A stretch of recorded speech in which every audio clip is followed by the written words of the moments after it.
figure something out, I'm sure. I'll have to do some research here. Okay, we are live. In fact, let me pop up the chat so you and I both have that. In case we got people asking us things. Bum, ba-da-da-bum. Let's see, pop out chat. Copy website address. And now I'm sending it to GDAO. All right. Here we go.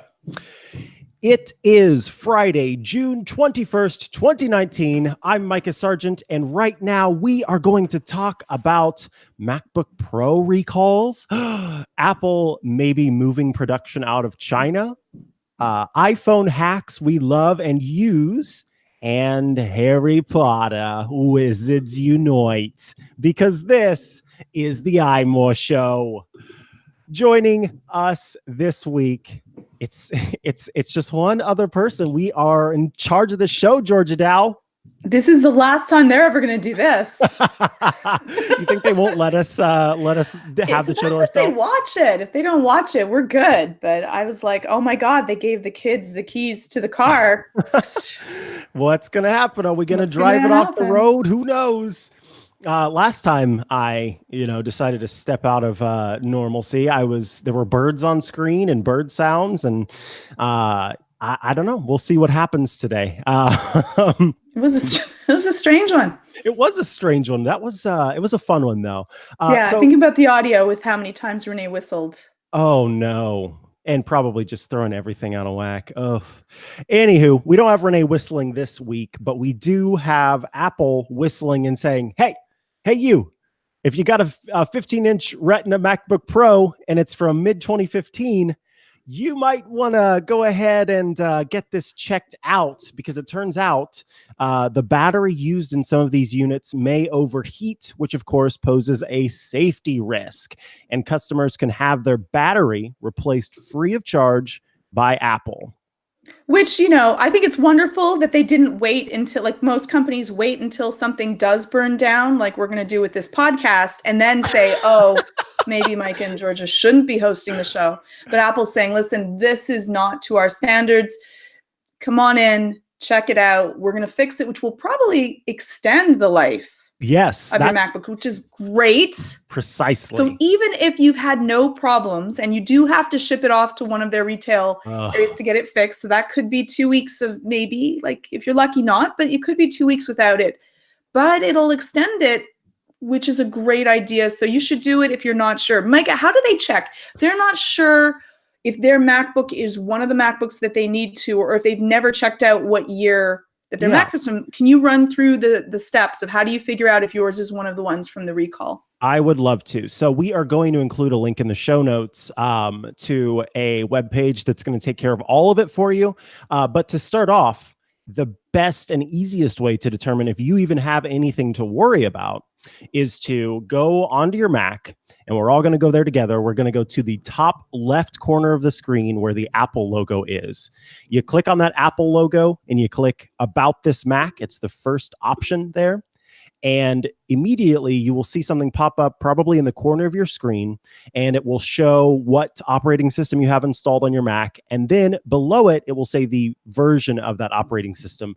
And right below that, it will tell you which MacBook Pro you have. Mine, for example, says MacBook Pro, and then in parentheses, it says Retina, 15-inch, mid-2015. If your model says 15-inch, mid-2015, then that's the first step to say, okay, I have something to be concerned about. I should go and check. So once you know that you have 15-inch, mid-2015, you're going to go over to the page that we included in the links, or you can go to whatever search engine you use and type in 15-inch MacBook recall program, and you're going to find that Apple link. Once you get there, the first thing you do is look under eligibility, and there's a place to pop in your serial number. Good news, if you popped open that About This Mac page, right there at the bottom of that, the section of information, it says serial number, and to the right of it is your serial number. And you can right click on that and choose copy, and then head over to the web page and paste it into that spot, and then click submit. Now, when I click submit, it does a little check mark next to the serial number to let me know it's real. And then here's what it says below. The serial number you entered may be eligible for this program. Please choose one of the service options below. So folks, my Retina, 15-inch, mid 2015 MacBook Pro is one of the ones that falls under this recall program. Apple gives you 3 different replacement options. You can go to an Apple authorized service provider. So what that means is a third-party company who has been given authorization to provide repairs for Apple. So they have to go through, tests and all that kind of stuff to make sure that they're up to snuff. And then you can go there and take it in. You can make an appointment at an Apple retail store if you have one nearby. So you'd take it into the store, of course, and have them help you with that. Or you can contact Apple support for a mail-in service via Apple's Repair Center. Apple also tells you to go ahead and, of course, back up your data, and know that when you do this, it is only for battery replacement. So it's not as if you send it in, and if you had like a cracked screen or something, you're also going to get that fixed. Yeah, you're not getting a new MacBook. You will not be getting a new MacBook Pro. You're just going to get a new battery. But I will tell you this, there's an app that we will include a link in the show notes. I'm going to add it now. It's called Coconut Battery. And Coconut Battery is this great app that lets you see the health of your battery for both Mac and iOS devices that you plug in, which is that's what I was going to ask. So we can do this for our phones and... Yes, both phones and MacBooks. And here I am putting in the URL so we can make sure that gets into the show notes. So I've opened up Coconut Battery in my MacBook Pro, Retina, 15-inch, mid 2015. The design capacity of my battery is 8,755 milliamp hours. That was what it was designed to be able to, at full charge, provide. As we know, batteries age, and as they age, they hold less storage. At this point, let's see how many, 162 charge cycles in. It's been, it's 1,177 days old, and from 8,755 milliamp hours was the design capacity. My full charge capacity is now 7,176 milliamp hours. So I'm at 82% of the original capacity. And that's how the cookie crumbles. That's how these apps work, or rather that's how the battery works. Over time, they lose their charge capacity. But, and this is what Georgia was talking about, even if you think maybe the reheating thing has not ever been an issue, you've never experienced it, whatever, send it in, because you're going to get a new, better battery. So your charge capacity will essentially be reset. It's a great thing to do. It's a great thing to do. And, even if you've never had overheating problems, dust can get in. Like, just send it in, get it taken care of. It's 2 weeks, go on vacation, borrow someone else's laptop, use your phone in between that time. And then afterwards, you don't have to worry. Everything is good and happy.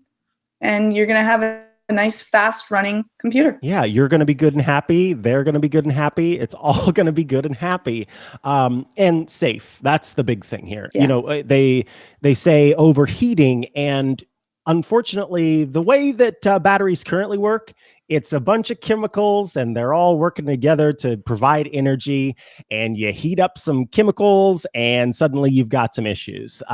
Basically what I'm saying here is you don't want to have an overheating battery, because that could lead to combustion.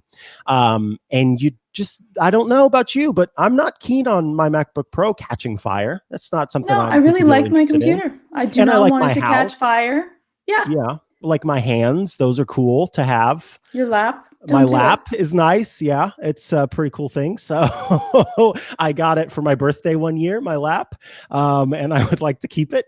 So get this checked out. I'm going to really quickly say one more time, go to the top left corner of your Mac screen, click on the Apple, click About This Mac. If you have MacBook Pro Retina 15-inch mid 2015, particularly just look for that mid 2015 and the 15-inch, then go ahead and head over to the Apple replacement program and get that figured out. It does, Georgia, I will admit, for me, this is the one MacBook I have. And I do weekly podcasts. Yeah. And so being without a MacBook Pro for a period of time is kind of not great. Yeah. And so I understand people's concerns there. And I think that, this comes down to yeah, kind of like what you said. If you have someone who you can borrow one from, if I can't promise that this is going to happen, but I would even go as far like talk to Apple about it. If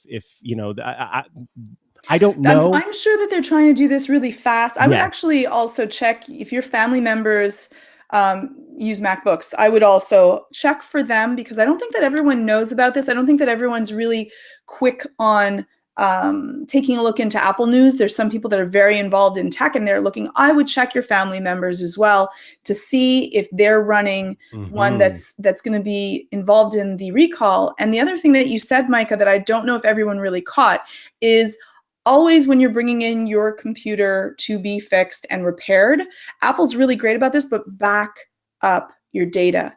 If you do not know how, Micah, can you just put the link in for how do you back up which you should be doing? There's nothing worse. Yeah. I once, brought in my phone and I did not back up all of my pictures.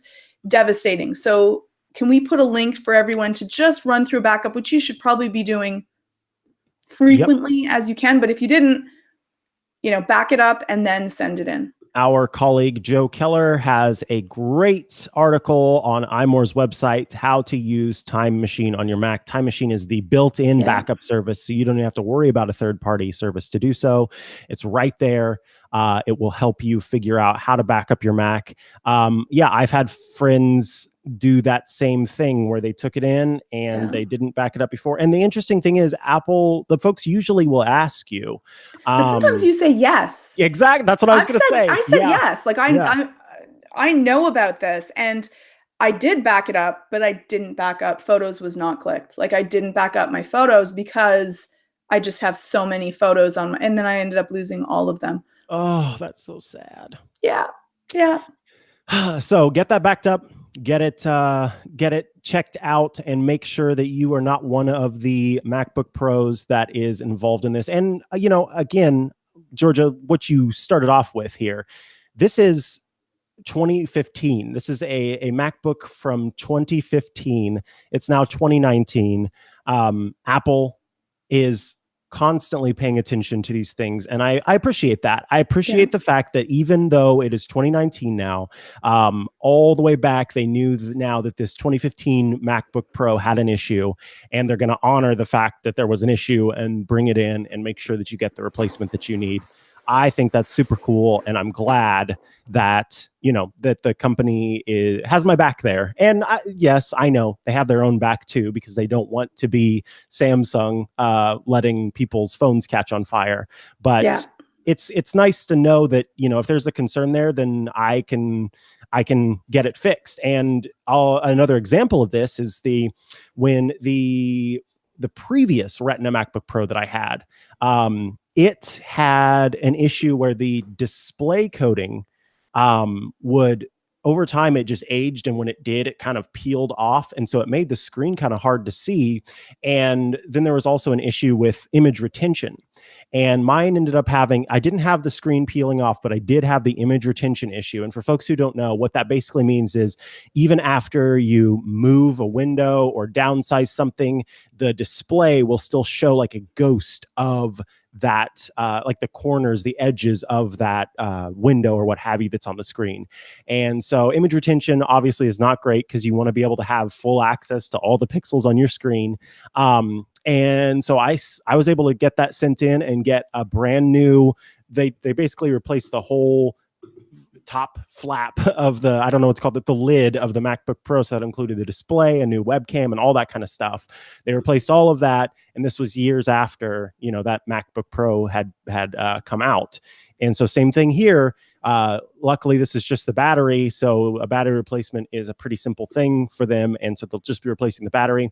But if you can do it, get a free battery. It's going to be safer, which is great. And like we said, the battery health is set back to normal. And speaking as someone who has helped their partner replace the battery in their Retina MacBook Pro, it's a process. And he needed it because his old battery was not holding a charge. So if you can have Apple do this for you and you don't have to pay anything, do that, because the kit was not cheap to repair or to completely replace the battery. So take advantage of it, and good luck to you folks on that one. Okay, Georgia, can you tell me a little bit about I have to be honest, I don't know a whole lot about China and Taiwan and what's going on here. I know that Foxconn's founder and the company's largest shareholder, and I should note, if you don't know, Foxconn is one of the biggest manufacturers of Apple's devices. And so not only are they the founder, but also the largest shareholder of the company. And they say, hey, let's move production of the iPhone out of China. Let's move it to Taiwan. What's going on there?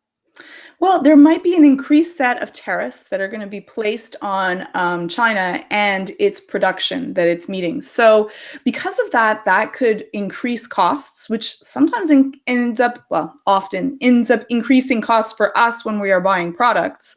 And because Apple makes most of their production is in China, they're saying, listen, if they move it down to Taiwan, they will not have to deal with the tariffs that are going to be placed on China, that could be placed, that are being talked about being placed on China. And then Apple doesn't have to absorb additional costs, which would make the company less profitable. And then like they end up with lower taxes. It would be better for Apple, which ends up in the long run being better for us, because we don't, Apple, again, already we pay a premium for Apple products. You do not want to be paying more. And so by moving this would end up helping kind of everyone. But it's a significant cost in order to move manufacturing from China to Taiwan. And so this causes a lot, like, again, because of this, it causes also some problems between China and Taiwan, because there's a lot of money that this is dealing with. So yeah, it's a really big deal. This is countries who, I think about like companies and countries relying on the money that comes as a subset of these kinds of manufacturing deals and jobs. And, there's so many factors here. And, this is one of those times, a lot of times folks who exist outside of the more traditional political zones, like being a politician or being a reporter on politics, those of us who are in tech, who are in all of these other areas, there come times where we will be kind of criticized for getting political. And the fact is, it's 100% truth. It is gospel that, frankly, everything is political. And this is a perfect example of how these lines get crossed here, because we have, yes, this is about tech, but we have countries who are, competing and not competing and working and not working together, and all of those politics kind of going head to head. And that starts to roll out and affect so many things that exist outside of what's traditionally considered the political spectrum. And so you can't ignore politics just because you aren't a politician or a Capitol Hill reporter, because this is one of those cases where tariffs, which are traditionally used as a means to an end politically, are playing a role in something that we report on and companies that we report on. And it not only has an impact on us as reporters, but also has an impact on the consumer when those costs change, and when suddenly you're looking at a more expensive iPhone, or stocks fall, or it's in everything. And that's what's going on here. And so definitely it's kind of, I don't know, I do not envy the folks who have to make these decisions and figure out where the money goes, and how Apple kind of keeps the costs reasonable while still producing devices that live up to the company's standards, and finding, I can't remember. We had this conversation a long time ago, and it was about, back then it was kind of talking about moving manufacturing to the US and what that means. Right. And right. oftentimes in these situations, it's less about finding skilled workers in the US and more about finding the infrastructure, the factories, these places that make these components that have been for years and years and years built to be able to do this. And we don't have those in many places in the US, or if we do have them, we don't have them in the numbers that it requires. And that's the concern here, where, Apple tries to look for ways to cut back on the cost. And in doing that, suddenly they don't have those huge manufacturing facilities that have all of the necessary material components and all that jazz that they require. Yeah, they don't have we don't have the underground infrastructure to be able to support that, and definitely not at the costs of what we are used to. So Apple's exploring moving about 15 to 30% out, and even probably if they end up dealing with this 300 billion possible tariff, it's a lot of money. Odds are Apple's still going to be looking at shifting production. And no, it unfortunately will not be coming to North America. If that is the case, odds are it would be somewhere like, Taiwan, Vietnam, India, Mexico, Malaysia, somewhere else that would be outside of the infrastructure of China. But it's still going to be a really painful and difficult process once you end up having a infrastructure that's working smoothly, that you understand, people that you have trusted. To be able to shift that is a huge risk for Apple.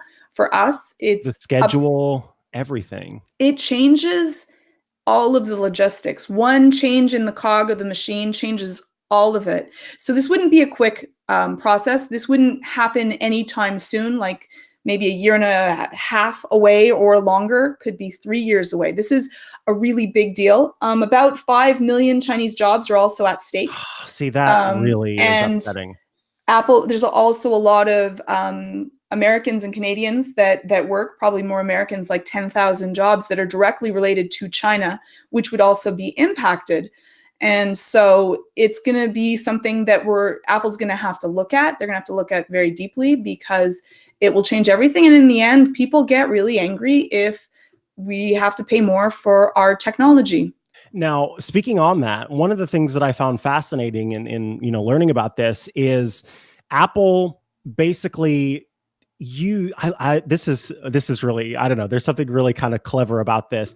Apple basically used the prices as a sort of a threat to the United States government. So they said, look, if you cause us to have to spend more money because of these tariffs, then we, Apple, aren't going to raise our prices. We're going to absorb that extra cost. And by doing so, our profits are going to tank. Well, not tank, but our profits are going to go down, which means we're going to be paying less on taxes at the end of the year.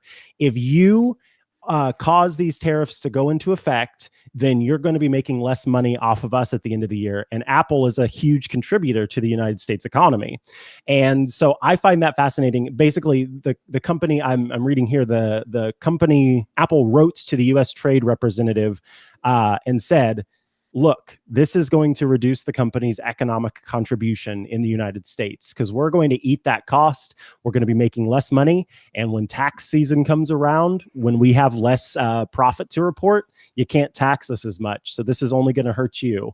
I'm getting kind of goosebumpy about that. Isn't that? and interestingly enough, after this was reported, Apple stock was up by 0.8% Thursday. So wow. You never know which way that it all ends up bouncing. Roll out. Yeah. And like you said, this doesn't just have implications right now. It has implications later on down the line, and the impact is there. And you eat costs and you make less profit. And yes, it hurts the economic contribution at the end of the year, but suddenly Apple doesn't have as much money to put into research and development, to put into making more of these manufacturing facilities, to put into green initiatives, to put like all of the things that Apple is spending money on. If they're eating costs of these kinds of things, then they don't get to spend that money on those things. It also changes their focus. Like you have to spend a lot of time to be able to figure out how do you do this well. And this is just, again, this is what we hear as the rumor that is going underneath the surface. We don't have any direct words that Apple is going to be moving anything. They're thinking about this. They're looking at it. An analyst from JP Morgan says that if they did have to increase phone prices to deal with the tariffs, it could increase the prices around 14% on your iPhone, which might not seem like enough, but that's a good deal of a percent. If you're paying $1,000, we're talking about now $1,140. Yeah. Yeah. So before we move on to talk about our next topic, I want to tell you about a new sponsor here at iMore. It is Gabby. It is the personal insurance agency. If you're looking for new auto or home insurance, you know that it is not an easy process. You're trying to figure out which one you want. You don't know sort of what are the costs going to be. You're going to all these different sites, getting all these quotes. You're having to give everybody your email. They're all emailing you. Now they're calling you. They're all, what's your money? Ugh, it's too much trouble. Well, Gabby makes that easier. It's a free service that helps you save money without the stress. Like I said, it takes hours to sift through all of those different insurance policies to figure out which one is going to be the best for you, depending on, what money you're wanting to throw in. And so Gabby's going to take care of that for you. They use your current insurance information to compare your policy against quotes from nearly every major insurance company to find your best rates for the coverage you need. In fact, they find savings for 2/3 of users with an average of $865 a year in savings. Just think about all the activities you could do with that extra cash. I went ahead and checked out Gabby. And there's no sort of like special thing that we did. I literally just went to the website. I filled out the little thing. And this was cool. It not only helps you find, I put in my car and was trying to figure out if the insurance company that I currently have for my car was the lowest price. And even though it couldn't find me a lower price, I got to find out that the insurance that I'm with is currently the lowest price. So it kind of celebrates with you. It's like, hey, you found the plan that was the lowest. Here's what it would cost if you went to these other insurance companies. And like I said, it doesn't just tell you like the quote alone. It finds you the exact same kind of policy, the same, death and dismemberment and what happens to your car, what happens to the other person's car, et cetera, and compares those exact plans to figure out the one that's right for you. And unlike other insurance comparison sites, Gabby will never sell your data to insurance companies. You don't want spam. You don't want robocalls, just like I talked about. You can take 2 minutes to see if you can save up to $865 a year on car insurance today. Go to Gabby.com/iMore to start the process of saving money with no fees, no forms, and most importantly, no spam. That's GABI.com/iMore. Thanks so much to Gabby for sponsoring this week's episode of The iMore Show. All righty, let's talk about our favorite iPhone hacks. Georgia Dow, you are the queen of iPhone hacks. I love these. You've shared with me one a long time ago that to this day I still use. And I'm not going to mention it yet because if you don't say it in yours, then I'm going to share it as mine. But I'm letting everybody know out there who's listening, I stole it from Georgia. Okay, well, I'll give you one of mine because I'm going camping. So we're going camping this weekend.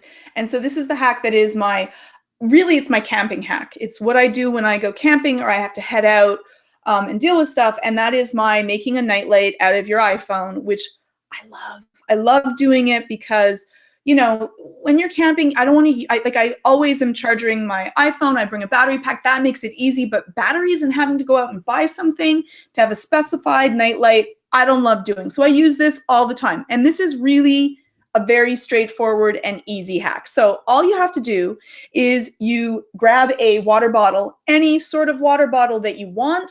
Mm-hmm. I like the 2 liters if I'm in a camping tent because that will light up the entire tent. So it needs to be filled with water? Filled with water. Okay. Fill it with a liquid. Mm-hmm. Now, you don't actually have to fill it fully with a liquid. You could stuff it with tissue instead, but really you want the light to flow through in a medium, and then that makes it a beautiful ambient light. Now, so when you put on your flashlight, what you do, I'm just going to, for those that are watching, you're going to get to see it, but I will describe it for those that are listening to the show, is you put your phone and you stick the bottom of the bottle and the entire bottle will glow. Now, this isn't bad. It's pretty Oh. cool. It's pretty cool. This is not bad, but my next part of the hack is where you make it a diffused light, which will just glow lightly and not very deep. Now, I actually have a sheet of vellum paper, which is like a mottled paper that's kind of, I'll show you, but it's kind of like see-through, but it's a little bit translucent, but not all the way clear. It kind of looks like wax paper. Wax paper. That one is wax paper, but I, in a tent, will use tissue.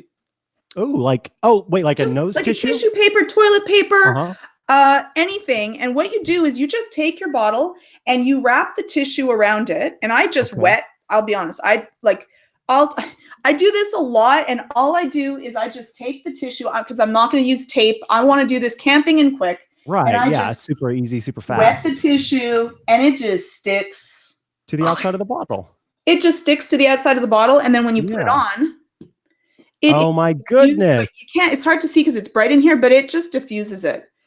Wow, that is it. And I use that all the time. Thinner paper makes it brighter. You can change how bright you want it to be. A red or blue beverage, and it would shine in those colors. It would shine blue. Put a little tissue. Now, you can do it other ways as well, but I'll be honest, I don't usually do that because I want to use the water as well, so I get a double. I have water if I'm thirsty, and I have a light to be able to have it on in my room before we go to sleep. Yeah, and it's not like blasting your eyes like the normal LED does. Beautiful, perfectly diffused. Now, you can put milk in the water to make it kind of milky.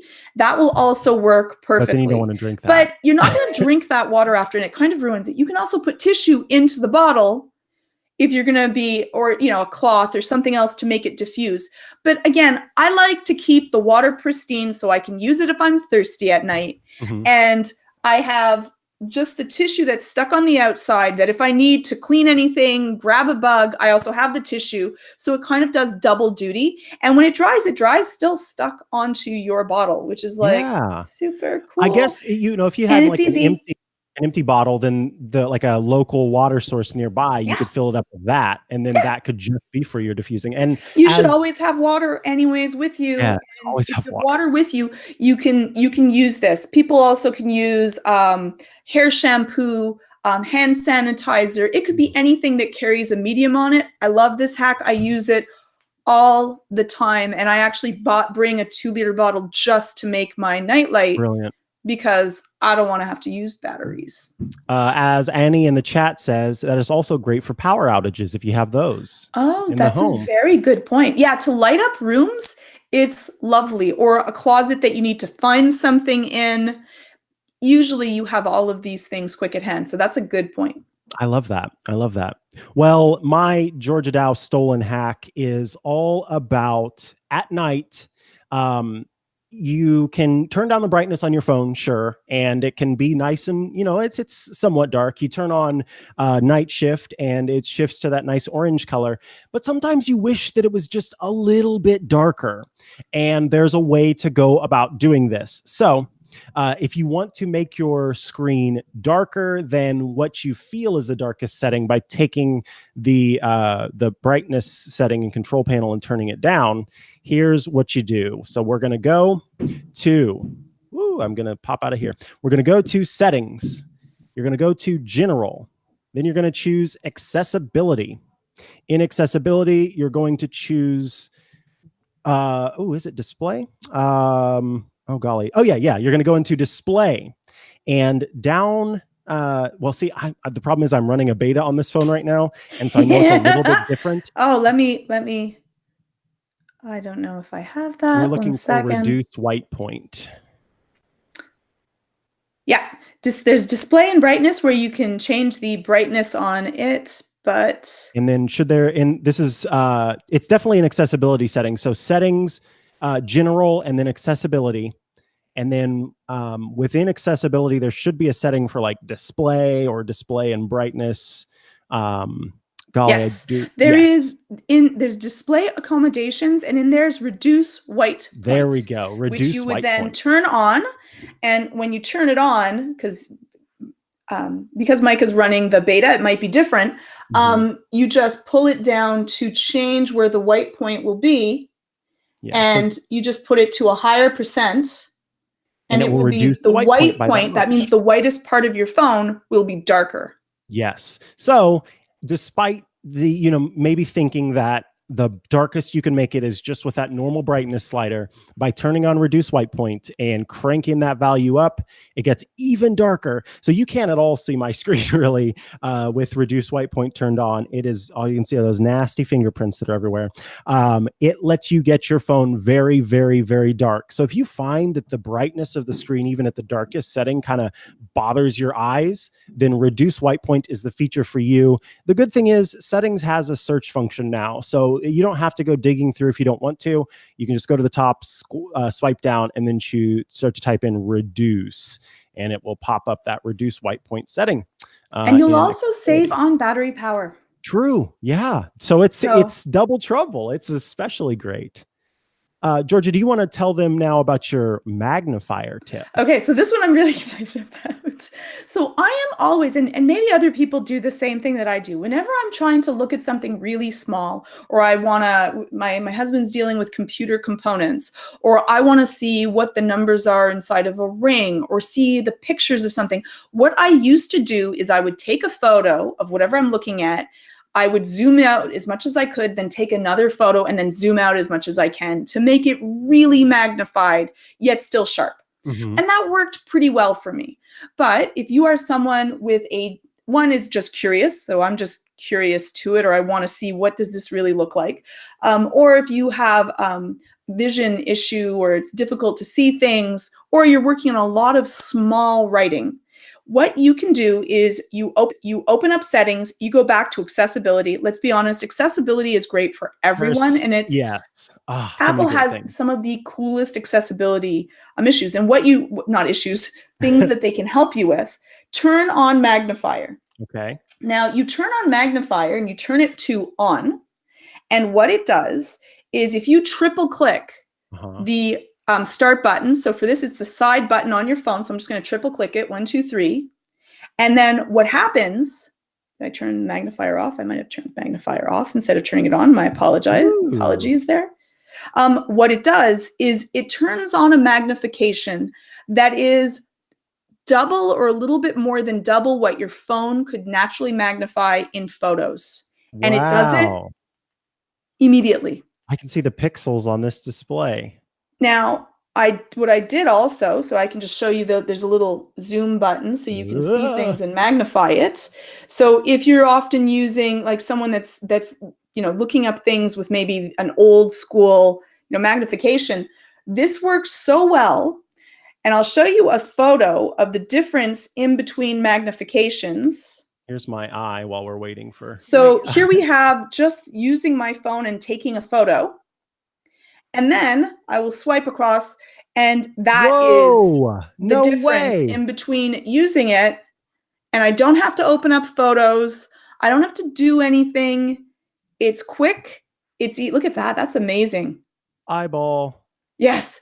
And it's at your fingertips. I don't have to press photos. I don't have to find where photos is. I can do this any point in time. That's so nice. And it's ready there for me to be able to magnify anything. And I don't triple click ever my start button. So I'm not going to do this by mistake. It's not going to be a bothersome thing. Right. It just works. I love that idea of it just being stuck there until you sort of undo it, so I can, look at text, I can see what I need to see, and then move on whenever I'm done. The photo's gone. I also notice it's got a flash feature so that you can definitely, if you need some brightness for whatever you're looking at. I don't know what does the lock button do? Do you know? That, I believe, locks it off or locks it on, I believe. Oh, so you don't accidentally like swipe it away. Yes, I believe. And then they also have filter settings for changing brightness and contrast. You can set it so that the oops, stop. Sorry, I was pressing a little bit too much there. White and blue, yellow and blue, grayscale, yellow, black, red, black. So I assume that helps for folks who have color blindness issues. If they wanted to be able to see a photo or see something and differentiate between them by applying those filters, then you're able to see the screen a little bit better, or the whatever thing you're looking at a little bit better. And then there's also an inversion option. This is incredible, Georgia. It's pretty neat. I really love it. It's one that I'm going to be keeping on my phone because it saves me. There I am. Yeah, in blue and Saves white. me time. It's easy. I would put that on for anyone else that is often trying to look at text or anything much larger. I think that a lot of people that work and now people use for a lot of tools, they use their iPhone. Think it's going to be very helpful. Looking at receipts, trying to find serial numbers of things, fast, easy, and it works. Very cool. So that is iPhone, using your iPhone as a nightlight, turning on reduce white point to make your darkest screen darker, and the iPhone magnifier with so many extra features for filters, including color blindness. So definitely check out all of those. They are awesome hacks for you to try. All right. We are going to round out the show this week with a brief chat about an app that just launched yesterday. It is Harry Potter Wizards Unite. It is Niantic's latest game. So Pokemon Go was the last one that we saw, and now we have Harry Potter Wizards Unite. The premise of this game is that essentially a bunch of magic stuff from the wizarding world has been released in Muggle territory, and your goal is to hide away, is to go throughout the world, find these items, and get them back to the wizarding world and out of sight of the Muggles. So you go around just like you would in Pokemon Go, and it shows a map and it's got some AR fun, and you serve as a wizard, helping along with that. So you cast spells by swiping on the screen, which is really fun, and depending on how well you match the gesture, then you get a better spell, and then it will maybe catch or not catch the thing that you're trying to get. And there are lots of side quests and things like that, so you can start brewing potions. You can become skilled in certain things, be it beasts or the dark arts. You get to make your own wand. You get to show what house you're from. There's a bunch of different stuff. You can also pick different professions, which is really neat. So you can have different types of spells when you work in teams. I like the idea of you have a specific role, so that we really need someone that's going to be able to do these type of active spells or these types of passive spells to help make everyone stronger in battle and during encounters. Yeah, it's really exciting, and I started playing it, and I'm not really a big gamer person. I don't really play games all that often, but I knew that I would enjoy playing this one, and I knew that my partner especially would enjoy playing this game. And so he came to town, and I was like, "You've got to get this game. Here's a link to it." So he downloaded it, and shortly after I introduced it to him, he eclipsed me by several levels. And so he's way in the future, already brewing potions and things like that. But I have been having a lot of fun playing this game, and it's one more, if folks weren't into Pokemon, this is one more opportunity to get out into the physical world and walk around and, have some fun and probably meet other people too, because there are other wizards out there playing the game. This is one of those games that I wonder if you will choose between doing Pokemon Go, or if you will have to pick, if people will do both, or if it will be kind of Pokemon Go versus Harry Potter kind of a thought.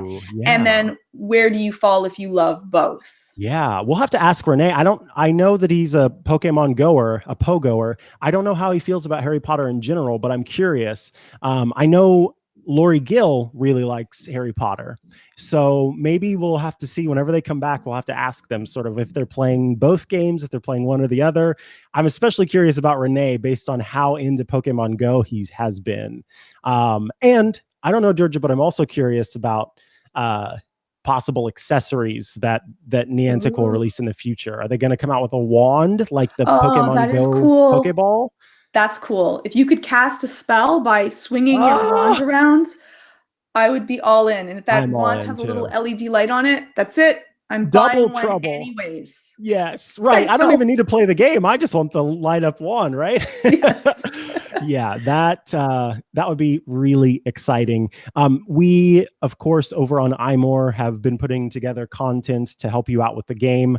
So if you need to know anything about Harry Potter Wizards Unite and you're not sure how to play, there's a beginner's guide. There are guides for brewing potions. There are guides for professions. They have been digging in and figuring out everything you need to figure out so you don't have to go and figure it out yourself. So definitely check that out. And if you are outside of the US and the UK, Harry Potter Wizards Unite will be launching in more countries in the days ahead.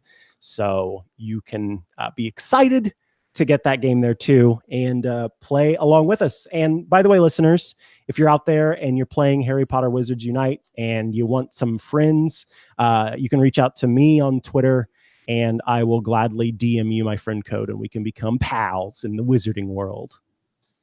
You just want more friends than your partner. That's exactly you want to it. beat him. Be very, very quiet. Yeah, I can't beat him in brewing potions at this point. So this is my only way to win. Cheat. That's your way to win. The way to win is to cheat. Listen, the only way to win is not to play, and we both are playing now. So, really True. neither of us can win. True. I do want to tell you now about Roan. If you haven't heard about Roan, then you're missing out because Roan is a performance lifestyle and premium activewear brand that is engineered for unparalleled quality and comfort. They're an absolute necessity for folks on the go. It doesn't matter if you're training in the gym or jumping on international flights or domestic flights. It doesn't matter. They are your new go-to clothing brand. Roan was kind enough to send over a gift card for us to check out some of the different products they have. I've actually had some Roan socks for quite some time, and certainly one of my favorite pairs of socks. I've noticed that these days, it used to be that the shoes were super over-engineered and you'd have all of these features in a shoe. And now shoes seem to be simplifying and it's the socks that are getting all of these nifty features. So these socks, they fit very well around your foot. They've got this nice anti-slip part on the heel so that your heel doesn't slide down. The toe pull is great. And they're made of that performance fabric that's moisture wicking, et cetera, et cetera. I have to say, I'm into good socks. Yes, right? It does make a huge difference for comfort, for if your shoes are a little bit hard, the socks give you that extra absorbency. They don't make your feet smell or sweat. Right. It's really nice. Yeah, socks are important because they are inside the shoe. They're the ones touching your feet. Unless you're not wearing socks with your shoes, then we should have a chat because you should be. I also got to check out, this was the new thing that I got from Roan, and it is a pair of these awesome pants.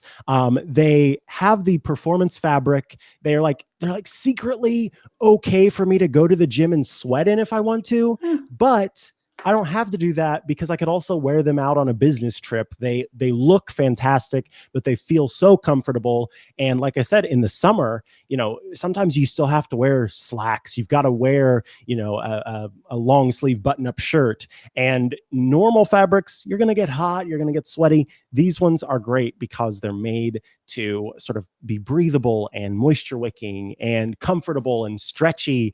They're fantastic. They fit super well. And do they look good to be out as well? So you can look casual and then you can still train or work out if you're going to have to do both. Precisely. Yeah, that's kind of what sets these apart, I would say, is the fact that, I could go from a meeting to the gym if I wanted to, or like I said, go from the meeting to running to catch my flight. And I don't feel like I'm, my knee is compressed inside of these jeans and I can't move them.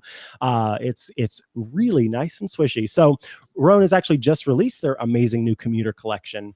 And those, like I said, they're perfect for looking great and staying comfortable. Like the ones I am looking it up now because I want to get some for my hubby. Yeah. Comfortable, breathable pants that look good out. That is the thing. Everyone should have a few pairs of comfortable. Why be uncomfortable? And wrinkle free, which is awesome. Really? I worry about that a lot. You know what I mean? Oof.